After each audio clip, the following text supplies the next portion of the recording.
I think it's easy for employers just to lean on what the standard carriers offer and do. Try to be innovative, challenge the status quo.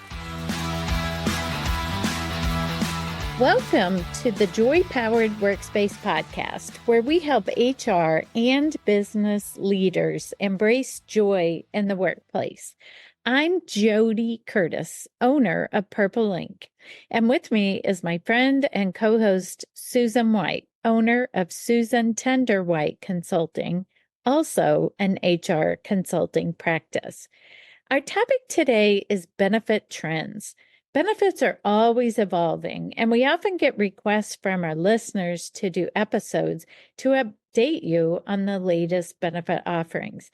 Even if the newest trendy benefits don't work for your organization, it's always good to stay up to date, to know what's out there, and to learn about what others and your competitors are offering.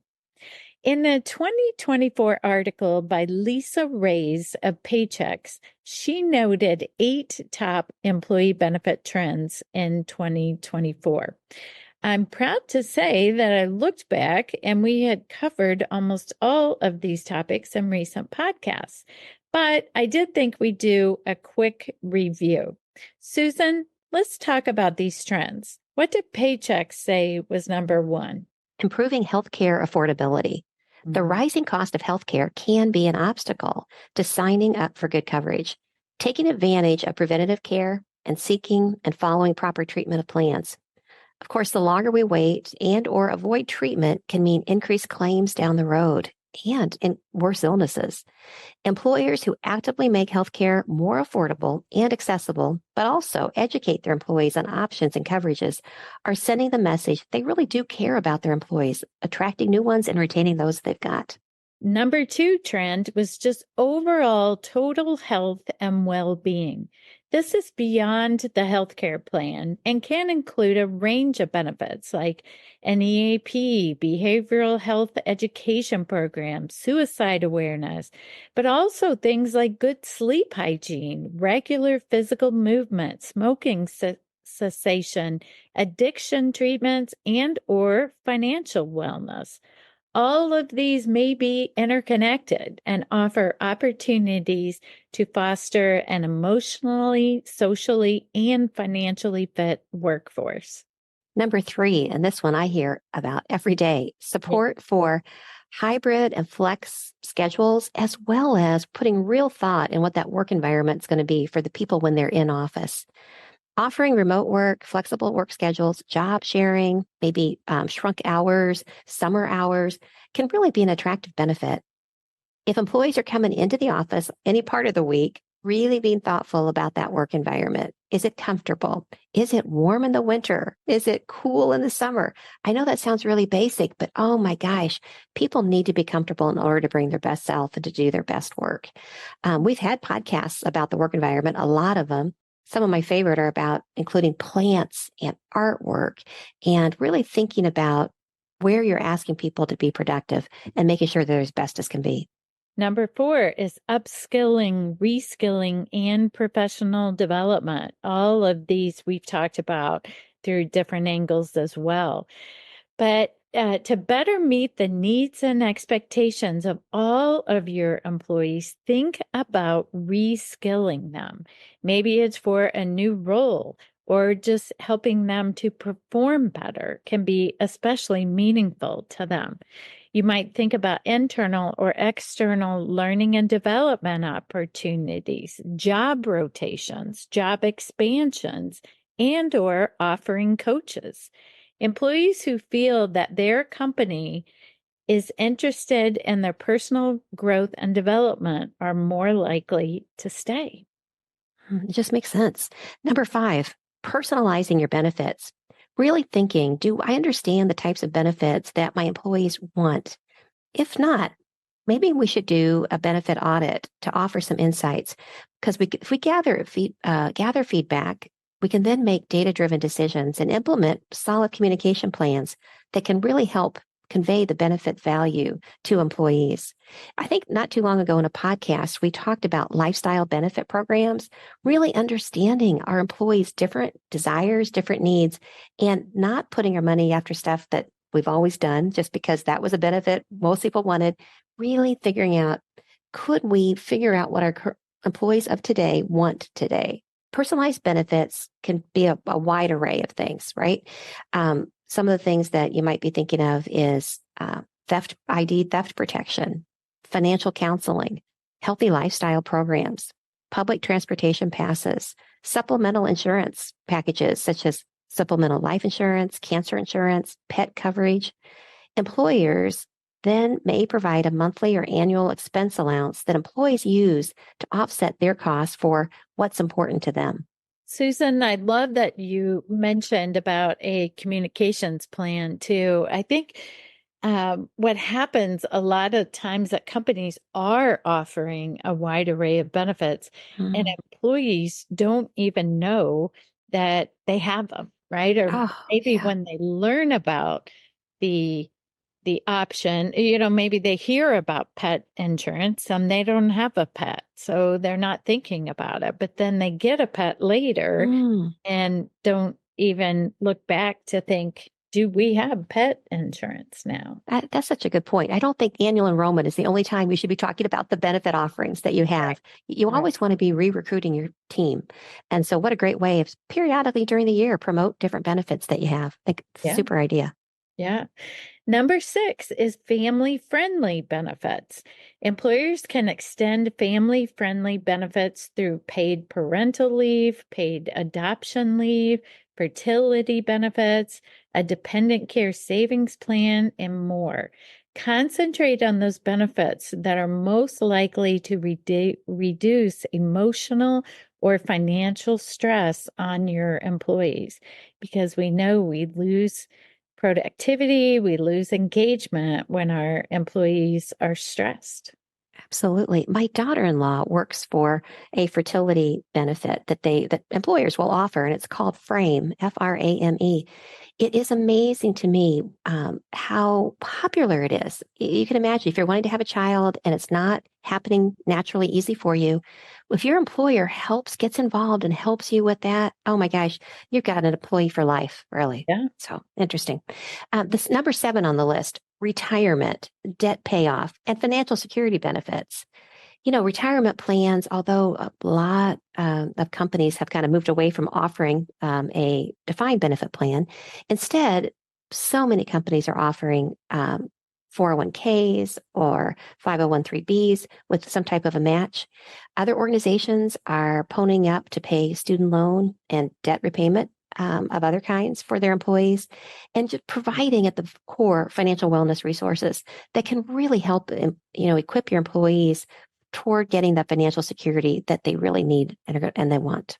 And number 8, which I have to admit, I was surprised, not that I don't think it's a good one, but it was diversity, equity, and inclusion. We heard so much about DEI and belonging in 2020, 21, 22. But in this past year, the conversations, the positions related specific to DEI have decreased. But it's a good reminder for all of us that a company that prioritizes these initiatives and looks to foster a work environment that feels safe for sharing ideas and expression is attractive to prospective employees and a retention tool for those already there. I think we have to think more creatively about what we can do in today's world to foster this inclusion and belonging. There may be that are different than maybe what we thought we needed to do in 2020, for example. So look at your recruitment and your hiring strategies, your training around this, providing holidays, benefits, or acknowledgments that support different sexual orientations, religious and or cultural backgrounds. So those are the 8 that were mentioned by Paychecks, although I did do some other work looking at many other articles with trends, and the core of most of these 8 were mentioned in most all of them. I think when we say the word benefits, though, most of us think first about health insurance, right? Yes. It's the most costly, the highest price tag, not only for individuals, but for employer organizations as well. So today we're going to dig in a bit further, specifically on health insurance and health benefit plans. We've invited a guest, Erich Veigel, with the MJ companies to tell us more specifically about employer healthcare trends. With 18 years at the MJ companies as a consultant and client executive, Erich is director of client experience, where he leads a group of client executives and works closely with them to create a tonal benefits offering. Eric, thank you for coming. We're really glad that you're here today. Welcome. Appreciate being here. In your 18 years working with employers and the benefit program and their benefit programs, what has been the biggest challenge to healthcare in your mind? Wow, Susan, that's really weird to hear somebody else say that I've been doing this for 18 years. I say it and then hearing somebody else, I can't believe it's been 18 years. Well, it's been a lot of fun, but there's been so many changes in the employee benefits world. Um, Gosh, I can't believe it's MJ companies for 18 years. I guess the biggest change in my career, and you guys will probably remember this, was the Affordable Care Act. Yeah. Mm. Things were pretty status quo until the Affordable Care Act was enacted in 2010 under the Obama administration. There were many unknowns when that happened, how it would impact employer-sponsored healthcare, such as the removal of the pre-existing conditions that happened. We had to now cover dependents to age 26, the additional state marketplaces that came into place, and even preventive care was now going to be covered at 100%. And then employers had to pay attention to how much they could charge employees and how high their out-of-pocket maxes could be on their plan. So many consultants and employers like myself, we scrambled, we made sure that everyone was compliant so they could avoid penalties, which then those were removed later in 2017 when the Trump administration took away the individual mandate. So that changed a lot of things then when we thought things were just status quo. We finally got our arms around this. And then in 2020, the pandemic hit, and then you had the CARES Act and the Consolidated Appropriations Act that came out of that. So legislation has really probably been the biggest impact in the last 18 years and how we've adjusted to it and had to work with our clients and how employers had to really get their arms around it. Yeah. Erich, I remember that year so well in 2010 because that was the year I started Purple Ink.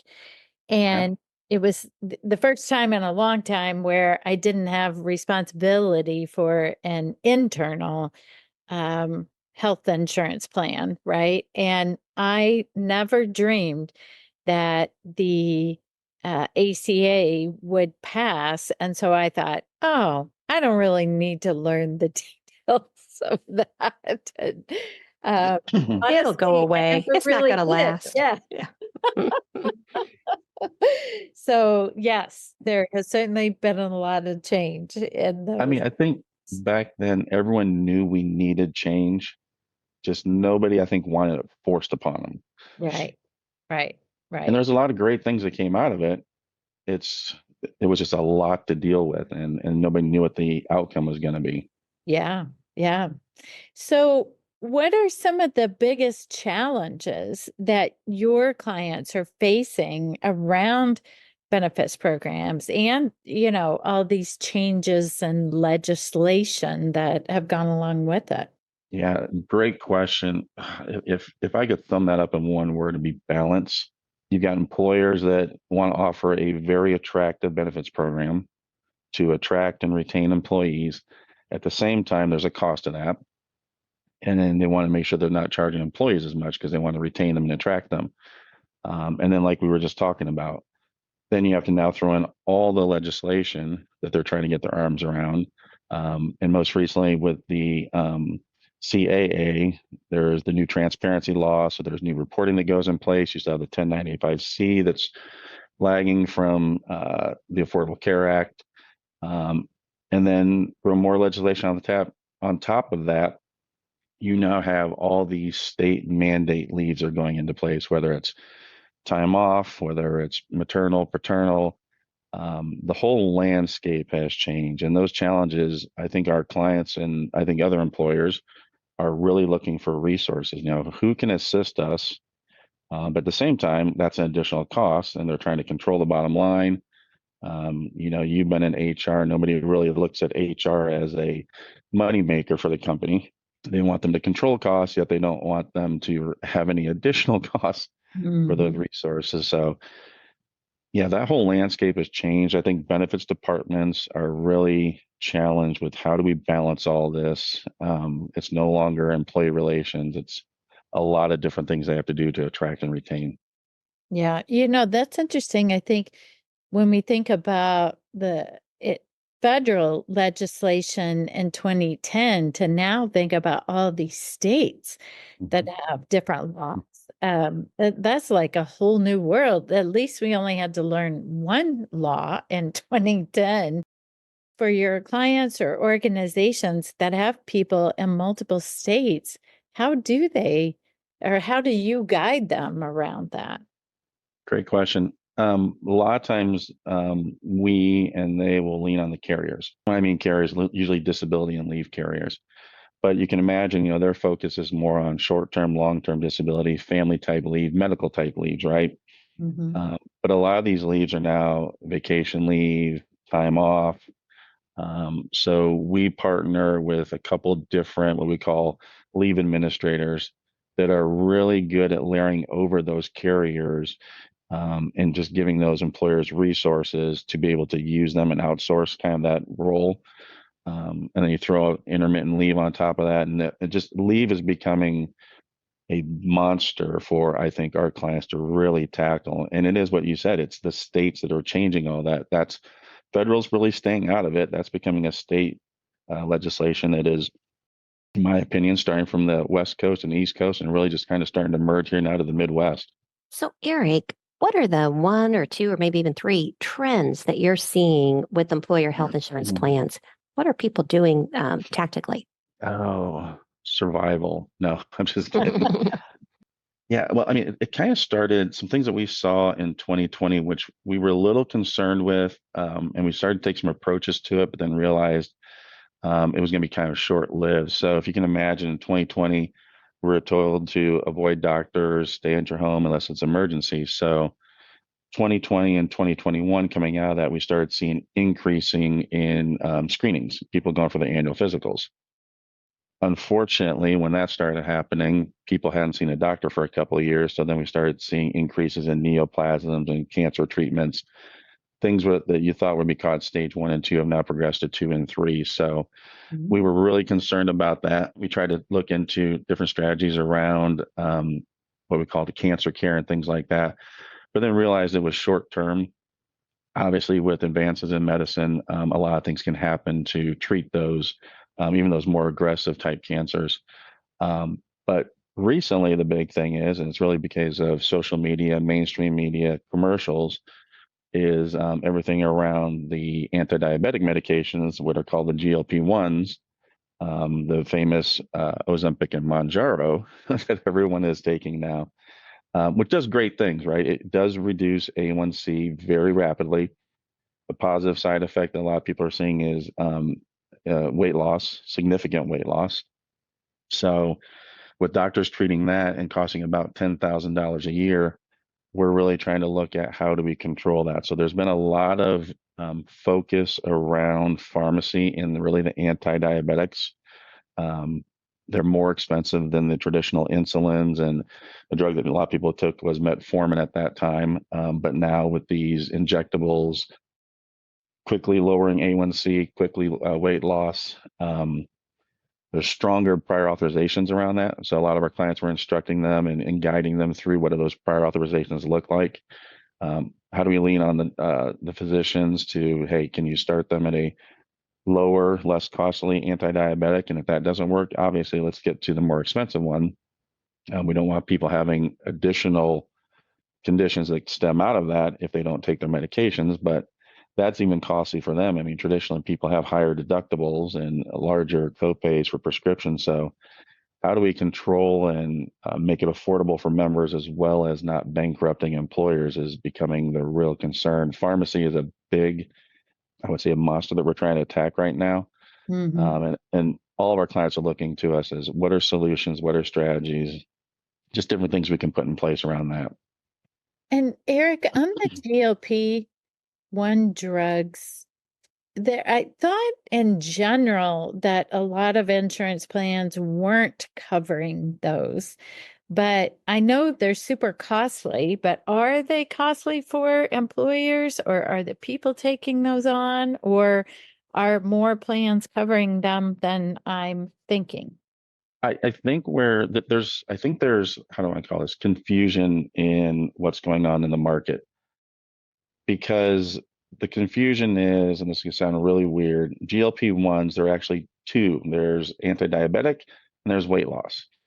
And Ozempic is the equivalent of Wegovy for weight loss, and Mounjaro is the equivalent of the newest Zepbound for weight loss. Typically, weight loss medications are not covered by health plans. Okay. So the GLP-1s gets confusing because those drugs are literally the same. They're just FDA approved for different things. Okay. Typically, again, the Mounjaro, the Ozempic should be covered by most health plans. It's going to be the Wegovy and the Zepbound that aren't because many health plans don't cover weight loss medications. Okay. Even though they're the same drug, different names, the weight Yeah. loss medications typically cost $200 to $300 a month more than their sister equivalent for anti-diabetics. Makes I sense. can only imagine the difficulty in your job because I think about, I find the whole medical care cost just heart-wrenching. And from the individual's perspective and the medications that people struggle to pay for, often don't take their full dosages so that they can, make it last for the period of time. It's just absolutely in our country just heart-wrenching. And yet you're trying to help employers because they have to sustain themselves. They can't pay for everything. If they did pay for, the heavy load of what their employees truly need and their employees' children need and their on and on, they would not be able to survive. So what a tough place that puts you, I'm sure, many times as you guide these employers who are trying to do the right thing. But behind that, there's employees out there that are suffering. Yeah, and you make a good point there. I mean, all this is the focus is the member. That's why we have healthcare, right? And they get hung up in this because they go to the provider, and it's not on the provider level either. The providers don't know what these medications cost. They just know there's this new drug on the market and it treats what I'm trying to treat. They prescribe it. Then the member goes to the pharmacy and then they either get hung up in a prior authorization or a denial. And then they're upset because they can't take this expensive medication that they have no idea that's why it's being denied. Or if the provider has followed the right step therapy, it is becoming, gosh, a big hairy monster. And what's really interesting, we talked about the Affordable Care Act. We've actually seen the medical trend be single digits for a lot of our clients. It's the prescription side that is now becoming double digit increases. And it's really the cost of these new specialty medications, which is crazy in my time. I'm going to date myself, but we had a conversation around this a couple of days ago here in the office, trying to think back, older people like me, not our younger people. Do you remember seeing commercials as a kid or even a teenager for medications? And now you Never. can't watch anything without seeing a new jingle about a medication that nobody understands that medication costs anywhere from $10,000 to $50,000 a month. Yeah. Yes. Yeah. Yeah. Eric, I went to the seminar that MJ put on a few weeks ago about pharmacy drugs in particular. And I know one of the panelists mentioned that she can't even watch a sporting event anymore without walking away thinking she surely has some kind of disease or problem that Yeah. she needs a drug for, right? You got to imagine people are now calling their doctors and saying, I want this drug because I saw it on TV. Yeah. And I don't it know. makes I watch those drugs and I hear what the side effects are. I'm like, just give me the illness. I do not want all those side effects. Oh, Funny you say that, Susan. I mean, the jingle starts and you're excited and you're like, hey, this is a fun place. And look mhm. at the life they're leading. I want to be on this drug. And then you hear 15 side effects where you're afraid to leave your house. It's like, That's oh, I right. really want to Like, take this. Yeah. oh my gosh. Yeah. So Eric, what's one tip you could give to employers about their benefit programs? One takeaway. I just kind of, just kind of thinking through the lens of what we do with our clients. Just don't follow the traditional path of benefits. I think it's easy for employers just to lean on what the standard carriers offer and do. Try to be innovative, challenge the status quo. There are so many alternative solutions out there that don't fit neatly in an Anthem or a Cigna or an Aetna or a United Healthcare bucket. Um, they sometimes can integrate with them. You have to push a little bit, but just look for ways to get that done. And I think also in communications with employees, we've made benefits very difficult for them to understand. And they just care. When I go to the doctor or I go to the dentist or wherever I go, I just want to make sure what I'm doing is covered and I'm not going to have a massive out of pocket for it. So keep that communications benefit simple, provide them ways to navigate. And what I mean by that is how to understand, give them resources about their benefits, educate them so that at the time that they need it, they know where to go to find it versus did I print out that benefit guide or do I have to go to the company website? Especially with spouses, they don't know what their spouse enrolled in, and especially if you have somebody at home taking kids to the doctor. So really keep it simple, give them resources to navigate, and think outside the box. Great advice. I do. I think that education is so important, but I also understand that employees don't necessarily want to be educated unless they're in the thick of it, right? They might not be paying attention at your annual enrollment meeting, but 3 months later, when they get a diagnosis or a prescription, then they're like, hey, I have a lot of questions. So how can we help them? And We are now living in, I hate saying this, a TikTok world. It's yeah, got to be short, it's got to be quick, and easily accessible. yeah. And Eric, we always like to ask a joy question to all of our guests. What do you think is one small step people can do in this area of benefits or health insurance specifically that can help them to create or find more joy at work? Ever since I've known you, JoDee, and Purple Ink, I've always appreciated that joy is your driver, whether it's in your own life or what you guys want to reflect on others and have people really find their joy. It ties back to a lot of why we call it the why here at MJ. You guys call it the joy. And I think that's awesome that you've always kept that foundation. Yeah. I think for me, it was, getting older in life, realizing, you got to be vulnerable. You don't know everything, even at my age. And embrace change. I mean, organizations, people are changing every day. Yeah. As I said, as I get older, I got to be willing to be flexible. I've got to be open to change. I got to realize that there's other perspectives out there. Perception's reality. I can either choose to listen to what somebody's saying about me, or I can just turn a deaf ear and walk away. But that's the reality of what people see. So for me to be successful and fulfilled, I just realized I've got to be vulnerable, and just embrace change. And that's how I found my joy with inside the walls of the MJ companies and in my personal life. Awesome. Thank you for sharing that. And thank you for joining us today. If our listeners would like to reach out to you, what's the best way to get a hold of you if they want to talk about their plans or different ideas, changes they might make in their plans? Well, if they're local to Central Indiana, we've got a beautiful office here in Midtown Carmel. We've enjoyed being here for the last couple of years, but real simple. The first name, last name, not easy, so I'll spell that out. ERICH dot Veigel, VEIGEL, and we just recently rebranded, so it's the mjcos.com. Or Yeah. as I like to say, them JCOs is an easy way to remember it. .com. And we've gotten away from desk phones, so that people can always use my cell phone, 317-417-1792. All right. Thank you. And I know, although you're locally here in Carmel, the MJ Companies is a national company. So, Yeah, we're very proud to say we now have our third office in Colorado. We've been in Phoenix for 20 plus years. Colorado's recent, very successful office. And I don't know exactly where, but stay tuned in the next 24, 36 months. We're hoping to get into our next market. We actually have two markets identified, so I'm not sure which one will pop, but yeah, we're expanding and growing. We're very Yeah. excited where the MJ Congratulations. company is going. Thank you, yeah, Susan. That's exciting. great. Well, thank you All so right. much. It was really, really interesting. Thank you. Great.